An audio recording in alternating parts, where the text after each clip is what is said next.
Ladies and gentlemen, Greg Michalowski from ForexLive.com. This is a Forex Kickstart video for July 5th, 2024. In the Kickstart video, I take a look at three of the major currency pairs, the Euro versus US dollar, dollar versus yen, sterling versus US dollar from a technical perspective. Just had US and Canada jobs report, but the focus on the US jobs report, which was a bit mixed. There's some people saying it was still shows strong growth or solid growth in the U.S. employment. Others saying that, well, the trend is lower. So let's take a look at the technicals and talk a little bit more about the report. So let's get started. The good news is that the non-farm payroll rose higher than expected at 206K versus 190K, but the two-month revisions was minus 111K versus minus 15K prior. For that, the unemployment rate did tick up again to 4.1% from 4%. The average hourly earnings came in as expected. But as Adam pointed out, the private payrolls was weaker at 136K versus 190K expected. Government jobs are the reason for that because they're the public jobs. And so the private jobs were weaker than expectations. Public jobs were stronger. Do we need more public jobs in a time period where we have deficits? You might argue not. So that's a bit of a problem that continues to weigh on the markets. Anyway, what we saw in the currency pairs, the euro versus US dollar, for instance, the price initially did move to the downside after the headline number came in stronger than expected, but then rotated back to the upside, trading to new session highs, but coming off, as you can see, 108.23 currently at the moment. The move to the downside moved into this swing area, which I've had outlined here between around the 1.0787 up to 1.0803. There's a cluster of moving averages, including the 100-day, the 200-day moving average, and the 200-bar moving average on the 4-hour chart below that we stayed above, which is more bullish.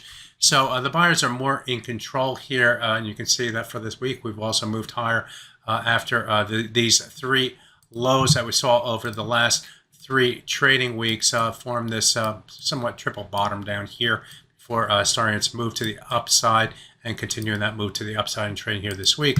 So as long as the price can remain above these moving averages, maybe above this swing area right through here, and maybe even the 50% retracement of the last move to the downside about 5 weeks ago to the low price that we saw last week, that all those levels are the barometers. These are the barometers for more bullish above, more bearish below.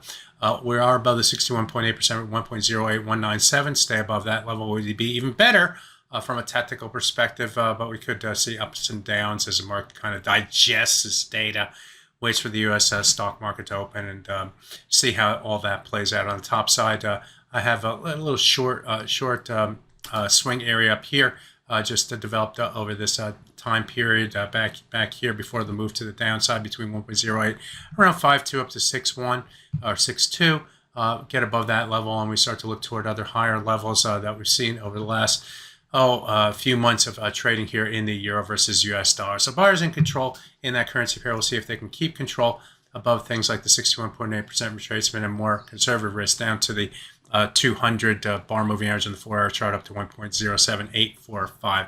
Let's take a look at the dollar versus yen next, and we'll focus on the hourly chart. And you can see the uncertainty in this currency pair. Initially, the price, I guess, moved higher, and then rotated back to the downside. Now it's moving back higher again. We're currently trading right around the 200-hour moving average after trading below it for the first time since this day right here, which is going back to June 12th.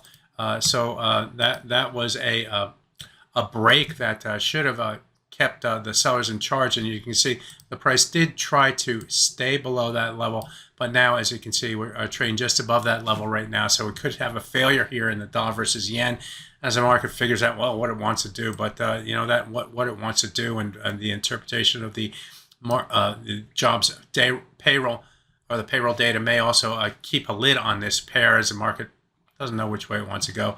And we are near highest levels going back to 1987 for this currency pair. Note also that in trading here today, the 100-hour moving average did hold resistance in the Asian session, which kept the sellers more in control. The problem is, this 200-hour moving average, I must admit. Pay attention to this level up here at 161.38. Pay attention to the 200-hour moving average. If you feel like, that you want to sell it, You want to see the price move below that 200-hour moving average and not go above the 100-hour moving average. If you like the market, you want to see the price stay above the 200-hour moving average and get above that 100-hour moving average. On the downside, this level right here at 160.21 is a key level. A low here, low here. Also, going back in time, if I were to put on the 4-hour chart in this currency pair, you can see the importance of that level, because it was this high price going back to April of April 29th right here. The high price came in at 160.29, and you can see that those were these two lows right here. So that level is going to be a key level on the downside, not only today but going forward, and has been for some time now. Finally, let's take a look at the sterling versus US dollar. We had the election and the shift in from the more conservative conservatives, the Tory party, to the Labour Party, and we are seeing the sterling versus US dollar move higher as a result, despite the fact that most people think that the Bank of England will cut rates going forward. So we'll see how all this pans out. We do have some modest resistance up here near the 128.25-ish type level, currently trading at 128.04. It might even push us down to maybe this level right here, which comes in around 16 to 27. Let's watch that level. That incorporates different swing highs and lows going back in time. Let's, from what we can see here, and there's probably some other levels going back in time here, I assume. But all these different highs more recently here.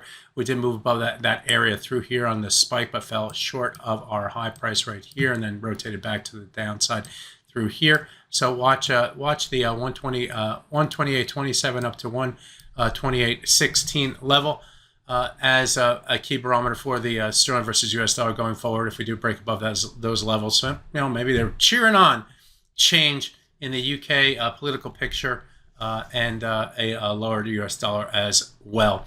So that's my look at the three major currency pairs to kickstart your trading here today. My name is Greg McCloskey. Good fortune with your trading. Bye-bye now.